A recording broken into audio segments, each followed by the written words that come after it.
welcome everybody to the first episode of Creavo. I'm here with my co-host Carl Grivakis from Massachusetts, and I'm from upstate New York, and we're basically back. And the reason we say that is we used to have a podcast called Rookie Designer. The last time we dropped an episode of that, ironically, was almost exactly 6 years ago. We actually looked it up the other day, and it was January of 2019. It is hard to believe that it has been 6 years since we did an episode. Can you believe that, Carl? Oh, that's crazy. I mean, it's been something we've talked about relaunching every year for the last 5 years. And, life happened. COVID happened. Yeah, I mean, it's been a crazy couple of years. And so that's how we thought we'd start out, is sharing with you guys what we've been up to, why we haven't been doing a podcast, and then we'll go into why we're doing a podcast again, and what we plan to do with the podcast. So let's start with you, Carl. You have had a ton of changes in the last 6 years. So why don't you tell us a little bit about what that's all been? Okay, let me break it down a few ways: business, family, life, and that kind of thing. First off, my family has grown. I now have 2 children.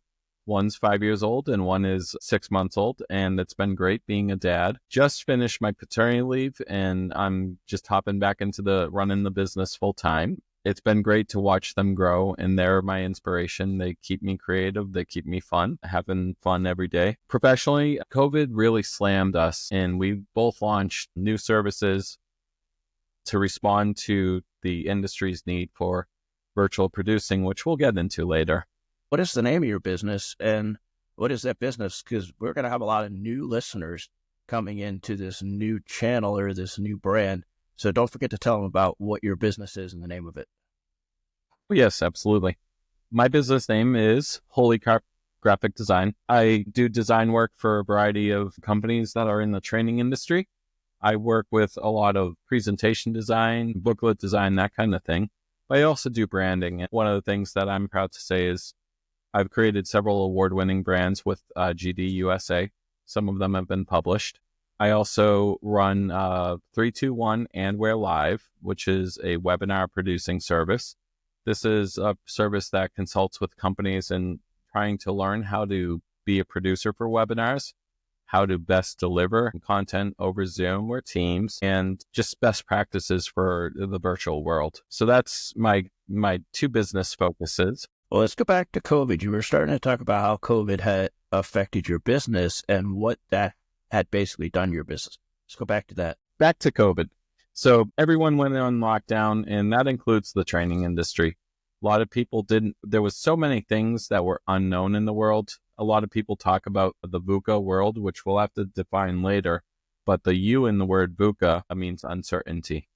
So companies were still trying to deliver high quality training, but they had to do it virtually. And a lot of the people that are in that world didn't know how to do it through Zoom. So COVID made everyone that was doing in-person training move online. The whole industry kind of shifted to a 90% virtual world for at least 2 or 3 years. And that kept us really, really busy. Things are shifting back to more in-person now. So we're kind of seeing a rebalance. But since COVID has been it no longer affects us really in the business world, we're rebalancing our focuses as creatives too. Because we kind of have to go back to the old styles, but there are new influences on our work.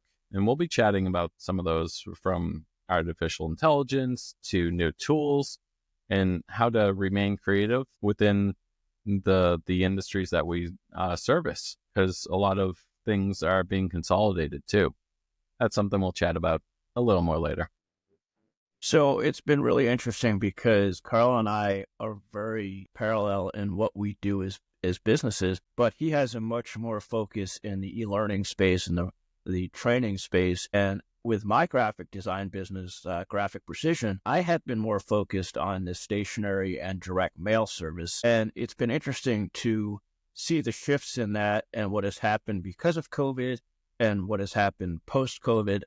And what is a really cool story to tell is how I got into my second business, which is Elevated Virtual.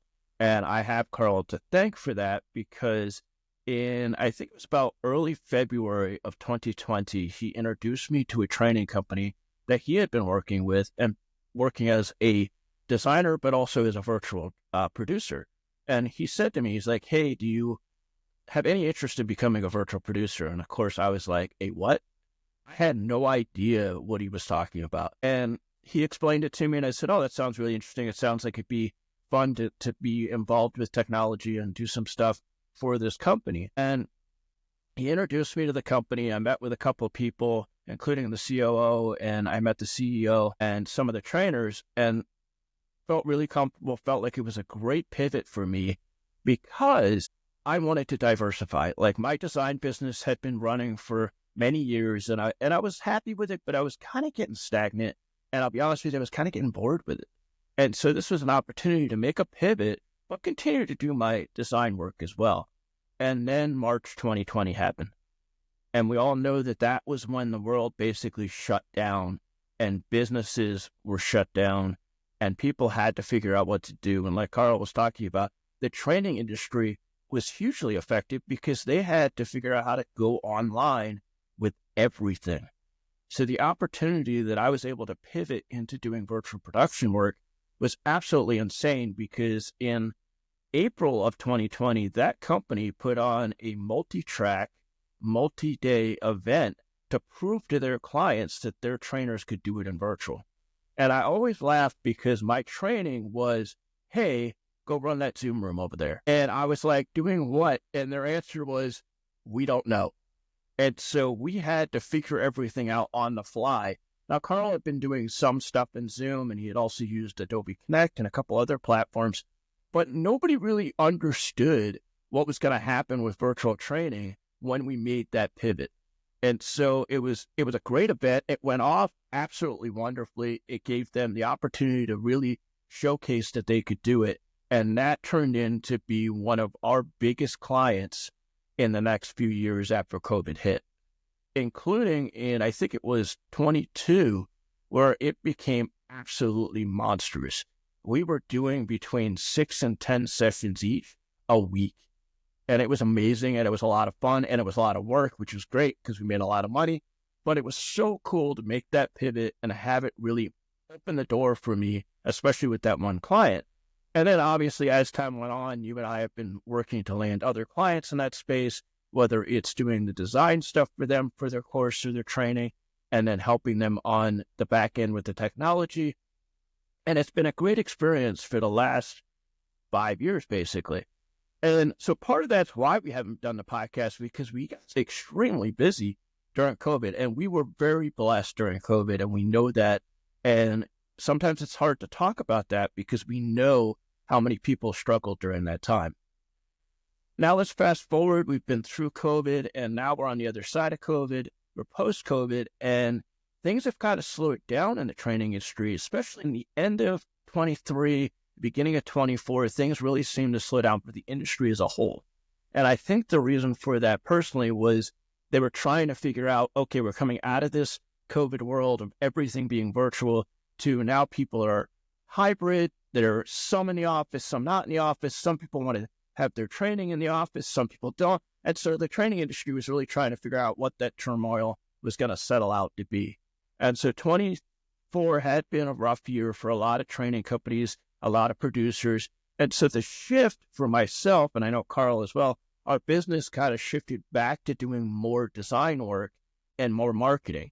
And so it's been a really interesting, great pivot, but now I'm pivoting back a little bit, but yet we're still doing the virtual production work. And so it's been this interesting thing for both of us to really juggle these two main services that we offer. What would you say was your favorite part about producing during COVID? A lot of the content that was being taught, because our focus on producing has been learning new skills, how to work well together. Collaboration is the big buzzword, but learning how to actually collaborate with others was what our clients were teaching. So learning that content and then applying it in our industry is going to be key, I think, going forward. Definitely learning that content, learning how people applied it, and meeting a whole bunch of people that are just trying to do the same. Absolutely. Yeah, I think the same thing. Like, I think the thing that was really cool for me was the fact that we got to see trainers train, and we got to see what pitfalls they saw, what really good successes they saw, and then we got to see the different training programs were out there.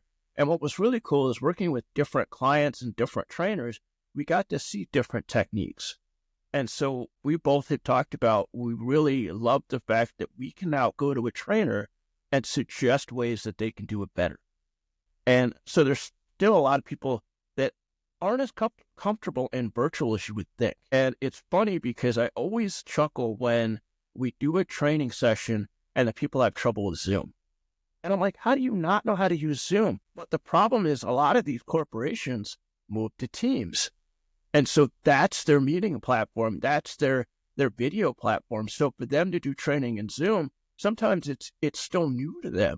And so it's been fun to be able to teach those people, hey, here's how the tools work, and help the trainers really access those tools, such as breakout rooms, the whiteboard, the polls, things like that. And going back to why we're doing this podcast, we help them be more creative. And with being more creative, we were able to help them enhance that engagement. So what we're really here to do with this podcast is we want to have conversations that spark collaboration. That's the key for this podcast. Again, it's to have conversations that spark collaboration. So what are some of the ways that you've seen that in your design business? How has creative services, creative ideas, how have they helped with collaboration? So oftentimes things start out with, you have to consider who's the leader of the whole project, which is common, right?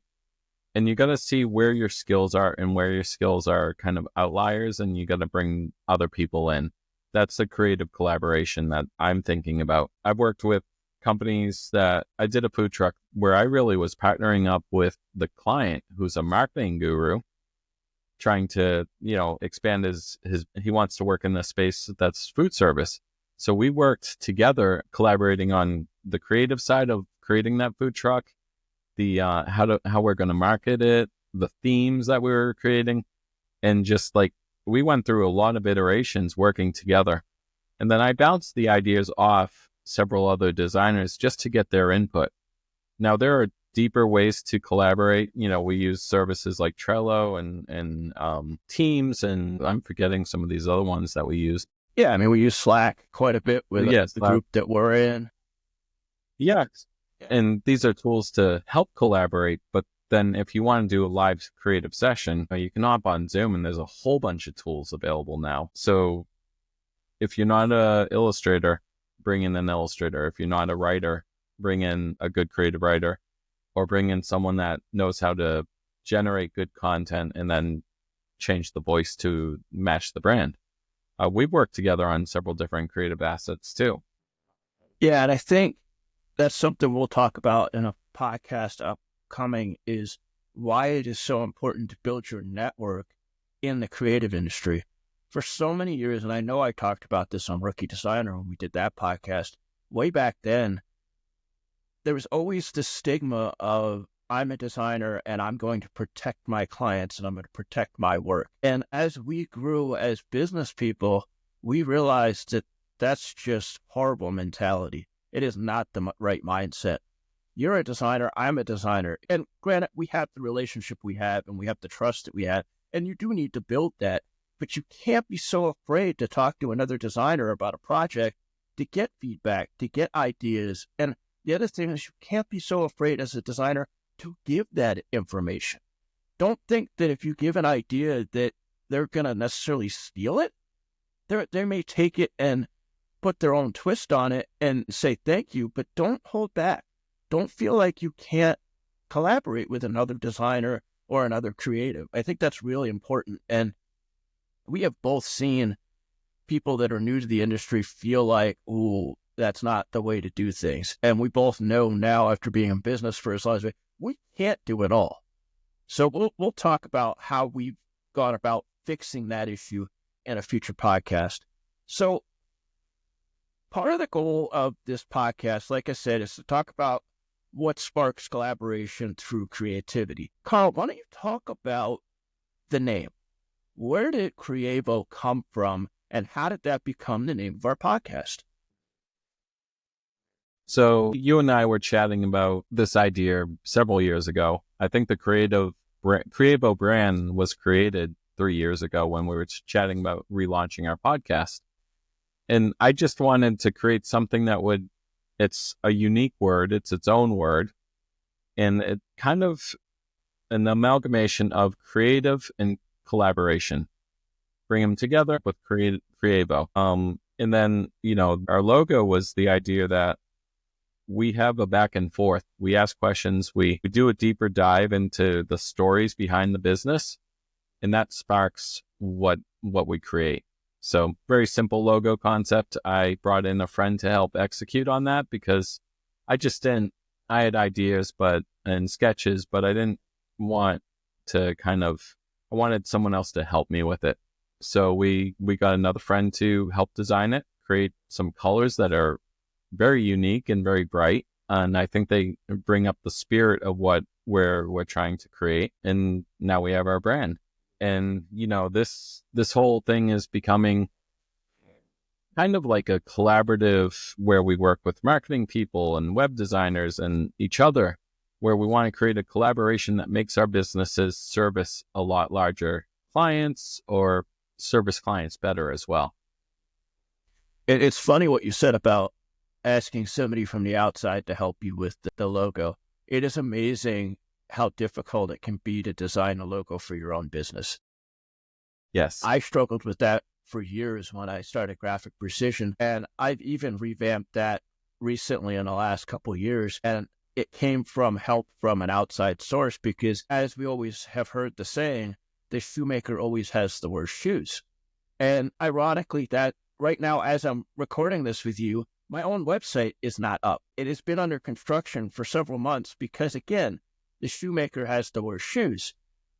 The designer has the worst website because he hasn't taken the time to go work on that. And that's a whole other conversation we can have in a future podcast about working in your business and on your business and what the difference is between the two of those. So it's great the way that all came together. It's really cool the way we were able to kind of morph that word into something that really is like striking and really like says something about what the podcast is going to be. I love the branding. The branding is perfect. The colors, like you said, are bright, uplifting, a lot of fun. So I'm looking forward to really putting that brand out there and having it be part of what the two of us are doing together. So what has changed between what we did as Rookie Designer and what we're doing now as Creavo?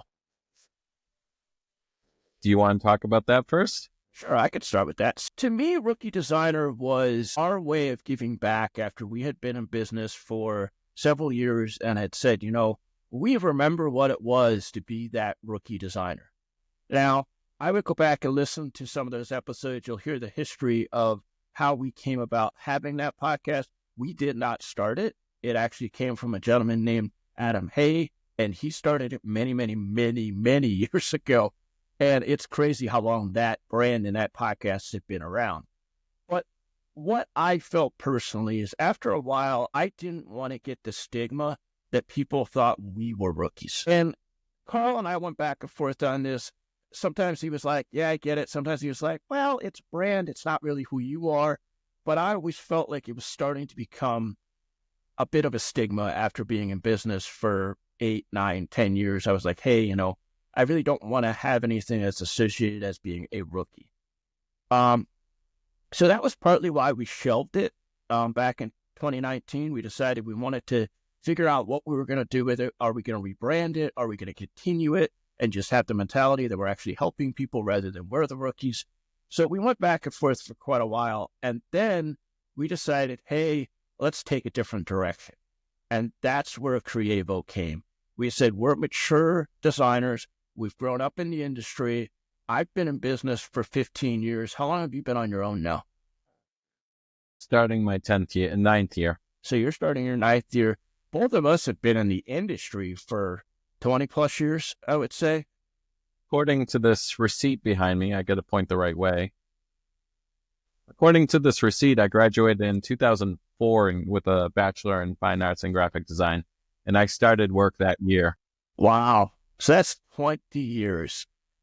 21. I can't And do math. hat tip to our history, our roots, graphic design forum, and, the other places where we kind of started chatting and were moderators together.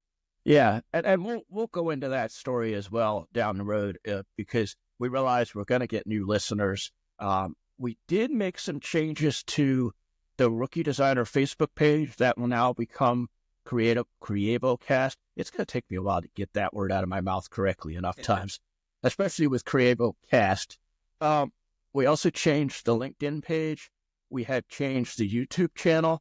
That's the other thing we will let you know is we will be doing video as well as audio.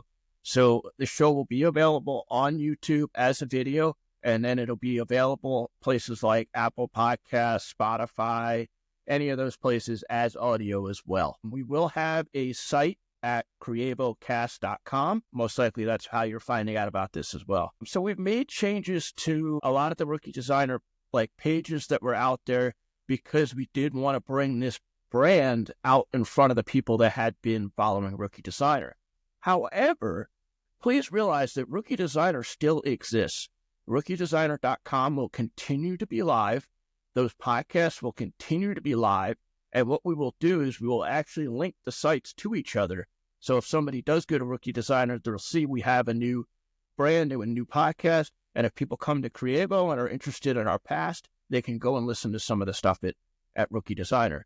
So that's why we made the change. We feel like we've matured as business owners, as graphic designers, and as marketers, and felt it was time to take a different direction in the conversations that we're going to have.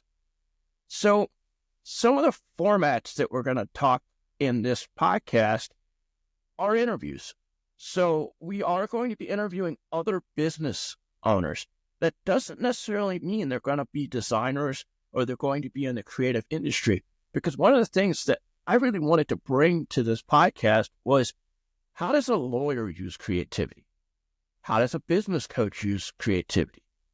How does anybody in any industry use creativity and also use collaboration? But also, how do they use creativity to foster that collaboration? So really tying all of those things together for anybody that is in any business.